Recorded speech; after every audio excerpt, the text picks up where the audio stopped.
Hello, everybody, and thank you for tuning in to the Liberty Report.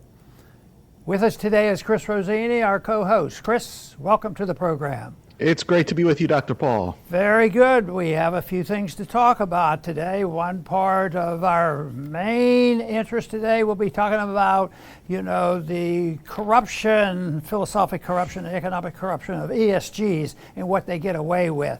But they may be getting a little bit of pressure to back off. So that's an interesting subject. But before I do that, I want to do a brief update about, the markets. We could probably do a program just on what's happening in the market.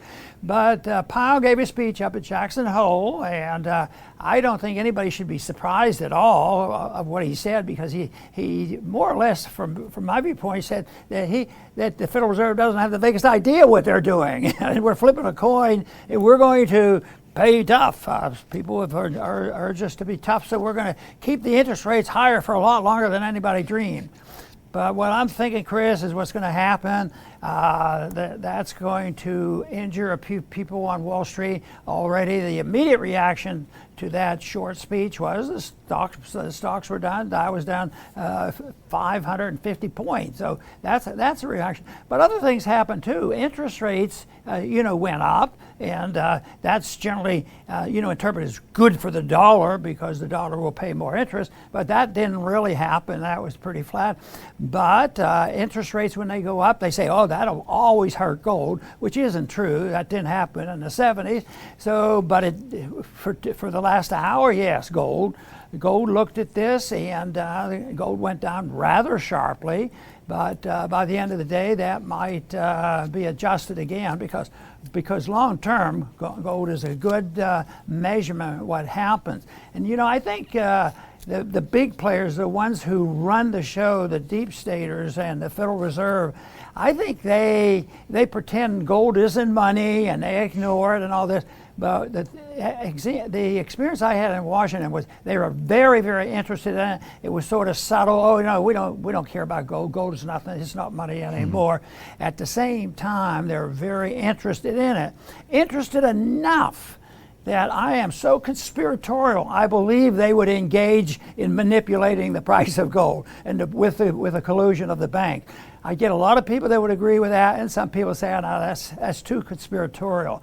Because I think about it on the long run. What is it going to do in the long run? And basically the market wins out, and that's why Bretton Woods finally failed. The market said it was going to fail, even though a lot of prognosticators knew that it was going to fail a lot sooner. So this is something that we'll have to deal with, but it's also very, very important that we do this. The one thing I think the Fed drives them nuts is the deep down knowledge that their policies aren't working. Transitory inflation. Of course, they might not be policy. They might be just a little fibbing, and try to convince the people. And I do think, though, that they're panicked because they cannot control stagflation. And there's more conversation on that. And they can worry about stagflation because I think for a lot of people that's already the case and it's going to get worse. But what they really should be worried about is an inflationary depression. That's the kind of thing that happens in Zimbabwe and Venezuela. We work on the assumption of a sort of an old-fashioned Keynesian ideas. Well, if you get inflation going, the economy will grow. So all you have to do is inflate a little bit, and that will take care of it. And we have our inflation, but the economy is just on the verge of recession. For a lot of people, it's already in recession. So it is interesting stuff. But I want to tell our viewers that the Birch Gold Company is the company I work with, and they participate and help us on our program. They offer, and you can see on the bottom of the screen, there's a number that you can text in. because they will have some information for you if you're interested. Because sorting this out, to me, I wished it weren't so serious, because I find it interesting and fun and try to anticipate the illusions of people and try to compare all the economic system. But I think it's really, really dangerous, and people are starting to realize it's really hurting their investments. So if you're interested in finding out a little bit of information, call on that number on the screen and text that number, and because the material they sent to you is for free. That's a pretty good deal. So I would say give it a try. I also want to talk about another subject today, Chris, with you, and that is something that we have found, we've talked about a little bit, we have found it fascinating. It's just getting into the common media. Most of the time it was subtle, because I remember writing something about this a year and a half ago about Larry Fink and his investment companies, and that he's the one that right now, and he's not been doing this like for 30 or 40 years. He's been around a bit, but he's been he's in with the Federal Reserve. He participates in some of their programs, and he's under the management of $10 trillion. And he probably have as much day-to-day opportunity to manipulate markets and make money and scare people and intimidate than even the Federal Reserve Board chairman, because this is powerful. But he's also a friend of ESG. That's the environmental and the social and the governance of good investors. And so they want to control this, and they do it with intimidation and threats and blackmail, and get corporations to do nasty things. And it's one of the answers, Chris, of why so many people have asked us over the years, why does the businessman do this? Well, for various reasons. If you're in the business of manufacturing weapons, there's a good reason to do it. Or if you're manufacturing, medical weapons too, the vaccines and all, they have a lot of interest in it. So there's a lot of reason, the connection there. But I tell you what, it's not holy. It's very wicked. And Chris, I know you've looked into this a bit and have a good sense of what actually is going on. Right, Dr. Paul. And a lot of people, especially around me, have noticed, there's something very strange about corporations all falling over each other, whatever, about whatever the latest thing happens to be. I mean, you can't even go down the street and get people to agree with one another on something, yet these big corporations just parrot the same exact line. And a lot of times it hurts their business. There's now a saying, go woke, go broke. I mean, why would you purposefully hurt your business? There has to be some kind of common glue in the background that is making something like this happen, because it's just not normal. And that common glue is money. These big, huge corporations have the same big investors. And you mentioned $10 trillion, and that's BlackRock. And then you have Vanguard. And these investors have this crazy ideology, and they use money as a leverage. So they're pushing this ideological agenda, and their leverage is money. And we're finally starting to see some big pushback from states. The one Dr. Paul lives in, Texas, Florida, West Virginia. Governor DeSantis in Florida said that corporate power has increasingly been utilized, key word, they're being used, corporations, to impose an ideological agenda on the American people. And these states have had enough. They said, you know what, we're not going to allow the government funds to be used in this way anymore. And this is all very, very good.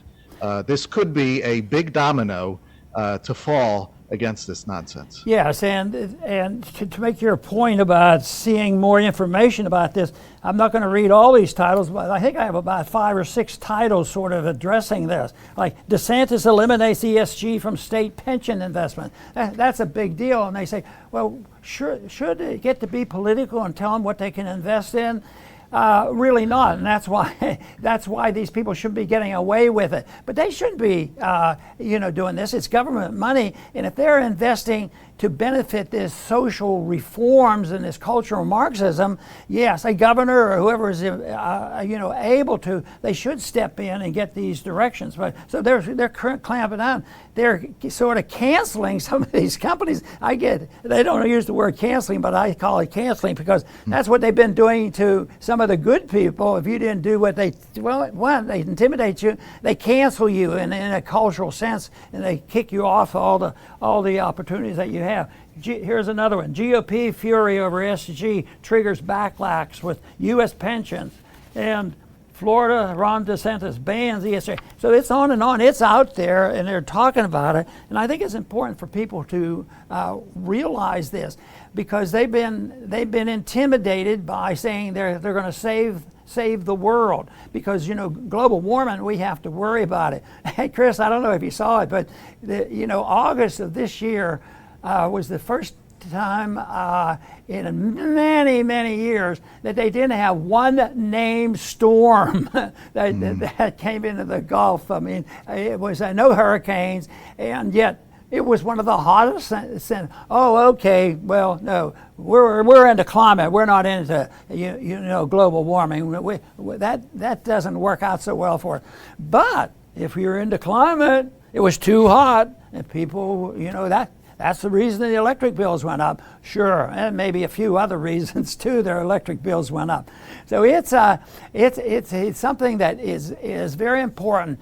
If you look at what's happening in a system of a monetary system like we have, and there's management of money, dictating of interest rates, you get artificially low interest rates, and then you have malinvestment because people make the wrong choices, because the market generally thinks if you have capital available, people earned it, it was productive, and they're saving this. But that's not what it is. It's all artificial. So this distorts things, and people don't know what to do. Now here you come in, and on top of it, you have the natural malinvestment and excesses that the system creates, the monetary system. But here you come along, and then you have the minutia of telling, don't do this company, and we're going to be reforming the whole country through withholding and punishing people if you don't obey the law. So it was a pretty much hypocrisy. I think yesterday when we heard from our president that he threw out the term of fascism for Republicans. Well, the whole system, as far as I'm concerned, is fascistic, because it's so much corporation and government maneuvering together. So he was saying that. But I also have another theory, and that is the more they say that somebody is doing something, the more guilty they themselves are. Just look at the Russiagate, and you find out, guess who was really guilty of all those accusations? Chris. Right, Dr. Paul. And this agenda, this ideological agenda that's being pushed, is very anti-small business. And we got a big taste of that during COVID. Take a look at, we remember those policies. They benefited the big businesses, and they punished hard the small businesses. Don't shop in that little store where nobody is there. Close that down. Go shop with the crowds at Walmart. I mean, it made no sense, but the big guys were taken care of. The small guys, many went out of business and destroyed lives for no reason whatsoever. It never had to happen. Now, today, we're experiencing inflation, which is another effect of all the money printing. Well, who can weather inflation better, the big businessman or the small business guy? I see the restaurants around me, their food prices are skyrocketing. It's making it harder to sell their products, but they have no choice. They have to stay in business. So today, even with inflation, small business is suffering. And I have another question. Who do you think those 87,000 IRS agents are going to go after? The big businesses that are going along with the woke agenda, or all the small businesses? So small business is under relentless attack, and the reason why is because they are outside of this agenda. The big businesses, obviously, if they control them, they all say the same exact thing, do the same exact thing. You can't have a bunch of little guys out there just saying, we're not a part of any of that. Come shop here. So they want to get rid of that to the degree that they can. And that's why this woke capitalism is all about control. And the small business, is in the way. And they're obviously doing things to get rid of them. Chris, that's very good. And I want to follow up with that because, radical environmentalism is around, and it scares the people to death. The good people say, oh, somebody came up to me the other day and said, do you know that the whole country in just so many years is going to have an average temperature of 130 degrees, and by that time we'll probably be in a cooling stage. But the COVID prompted the opportunity for those who believe in cultural Marxism and Marxism itself, because chaos is what they want. And so, yes, this was natural. So was this sort of a routine way of treating a so-called virus? No, it was an exceptional. They've never done that before. And all those lockdowns and all the penalties, and we're still suffering from that. And it's still difficult to get the truth out because there's still a very much bias against people who want to tell the truth. But the people are still suffering from the vaccines and sicknesses, and economically speaking as well. But in a way, the environmental stuff is similar to taking advantage of the COVID. They come in, another time we can expand our power, because people do get very frightened. I mean, they are so frightened in California that their legislature, and I think it's in the state of Washington as well, that they think they're going to improve the world and they're going to ban gasoline cars. They never stop to think, and I've seen some statistics that show by the time you pay and pollute with all the batteries and disposals of that, and some of the downside of even wind power and solar, that there is no savings whatsoever. And yet, what are they doing? Going to ban it? Can you imagine how many people are going to suffer from that? But if you see it from their perspective, this is why I see it from their perspective, because I can't see how any of it would make any sense. And that is, they will thrive on it. Their purpose is to scare people, cause chaos, destroy what we have. Marxism always dictated. That's not the neo-Marxism and the softer Marxism. This is old-fashioned Marxism. Destroy what you have. You can't modify it. That was one shift that they have. You can't really modify it. You have to destroy it and start from scratch. So even though they'll say, oh yeah, you did get a little bit of benefit, but that's because the capitalists, did it and this sort of thing. Their criticism of capitalism is they criticize the honest, true, free market people, and they want to come in and take over. But this, to me, is another thing. This ESG, along with the COVID, has given them a tremendous boost.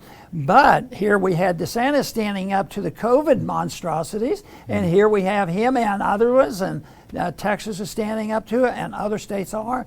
And I think that this may cause a wave, maybe just like I always loved it when a town or a school district finally said, hey, this is crazy. We have to do something about it. And they turn out in droves and they start firing people. So maybe Chris, even though we worry about this and hope we can contribute to making some positive changes, that maybe what lies ahead for the rest of this year, it will be some changes where people are having their say. And I think that is very, very important, that the people wake up and realize they don't have to put up with this. There's only one rule you have to follow that I try to talk about, is if they're asking you to sacrifice something in order to get what you think is necessary, don't do it. Freedom does not need sacrifice, because you can get your freedom just by eliminating somebody else's benefits. You eliminate their, bonuses and maybe the way the school district is running and all this. But that is not a personal sacrifice. You should never have to sacrifice personal liberty in order to protect liberty, because liberty doesn't come from the government, and that sort of implies the fact, well, it's up to the government. As long as we play games and trade with the government, they'll give us a little bit of our liberty back. That's how our tax codes work. Sure, they tax us, but they claim, well, it's just a little bit for a few people. Yes, but it's the principle. They take all your money, and what is left, they tell you have to get permission from the government to know how to spend every penny, and that's why it's one of the worst tax. Second to it, the inflation tax, which we're witnessing right now. Very good, Dr. Paul. I will finish up with my final statements. I believe that we must remain optimistic. You know, when you have truth on your side, you can't be a downer. It's good we have to bring this up. You have to know what the problem is. But we can never be beaten, especially in our minds. And, we now see states fighting back against this woke capitalism, telling them to get lost. And, one way to look at it and be like, there's only a few, Texas, Florida, West Virginia. But a few is all that it takes. Look at what Ron DeSantis did during COVID, as Dr. Paul mentioned. He made all the other states look like fools. Compared to the rest of the country, he made Florida the land of the free. And it set such a huge example for not only people in our country, but around the world too, because everybody was looking at Florida, hey, why am I locked in my house? And those people in Florida, they're walking without masks, they're not locked down. He just made fools out of everybody. And that is why the authoritarians, they try to steamroll everyone. They don't want even one with the truth because it throws a monkey wrench into their entire plans. All it takes is one to knock it all down. And they tried their best. They tried to call him Death Santis and this and that, and it didn't work. He was right. They were wrong. And look at where we are today. When you look at the status today, this is not what they wanted, where they wanted to be at this point. Their whole thing is in shambles, whether it's the vaccines, the lockdowns. People get all the shots and they're getting COVID twice. It's a total disaster. So we have to remain optimistic. These people are not omnipotent. They're not all powerful. They create a lot of damage, but we can't get down thinking, there's only one standing up for the truth. We should instead say, thank God there is one that is standing up, because then it's only a matter of time before all the lies collapse. Very, very good. And, you mentioned the idea that DeSantis sets a good example. And I think that's part of the process that we go through, because setting the example quietly and sternly and showing people is probably more powerful than shouting and screaming and hollering. That doesn't work. But setting the example, right now the example, he sets an example. I understand, Chris, you correct me if I'm wrong, that there are more people moving to Florida than they are to New York. Oh, they're leaving New York. So that's setting an example. He didn't need a gun to go up there and say, hey, we need more people in Florida, But setting an example is very good. Persuasion, I think, is very important. There's no reason why you can't use persuasion, but it also has to be peaceful persuasion, because ideas have consequences. And if it's truly a good idea, I've said so many times, those ideas can't be stopped, even with the messing around with the internet, where it becomes, people get canceled for saying the truth on the internet. But matter of fact, someday they're going to have a list of those people. These are the top 20 people who got punished on the internet and got kicked off. Oh, well, they're our heroes now, that thing. And I think the other thing to remember is the relationships between two bodies, two people, should always be voluntary. And that's the way the market works. The market works, there was a time in economics where if somebody bought something and paid something, one person benefited and the other person suffered. And it's amazing that it took years and years of thought about that until they find out that's not right. Both sides benefit.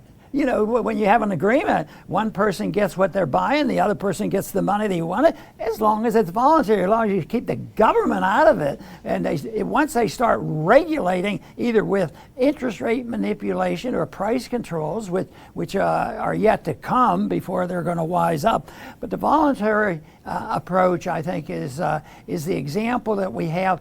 Most libertarians look carefully at the word democracy, and it's used incessantly by the left. But the founders actually said, don't use it. That it's not good. It can lead to a type of dictatorship, because all you have to do is have 51% of the people who can take over the 49%. That rights become arbitrary. So a voluntary system, the true democracy, is when the market is free and everybody can get to do what they want. You say, oh, wouldn't they be the polluters? Wouldn't they do it? And here we have these groups investing in people who understand the issue. Yeah, that's not true, though, because what they're understanding is how to make more money and pressure people into more authoritarianism. So the voluntary approach is what we really want to promote, and that of course means each individual is a free person and should be able to make their own choices, good and bad. That's the one thing that people say, oh, they might make a bad choice. They might smoke a marijuana cigarette. Oh, well, at one time if they can't smoke marijuana, we got to put them all in jail. This sort of thing. So voluntarism is a wonderful thing. It's freedom. Individuals have a lot of responsibility. Some people have been taught to be totally dependent on the government. The government, right now, I'll bet you the majority of the American people say, yeah, things are tough, but they're not that tough. I could do it if the government would just give me some more money. And of course, by the time they get the money depreciated and the prices went up more. So we need a lot more money, and that's the cycle we have. Anyway, there's a problem out there. We deal with it the best we can, but we also know that the answers are there. It's part of the American tradition, and we encourage people to look into the principles of liberty. I want to thank everybody for tuning in today to the Liberty Report. Please come back soon.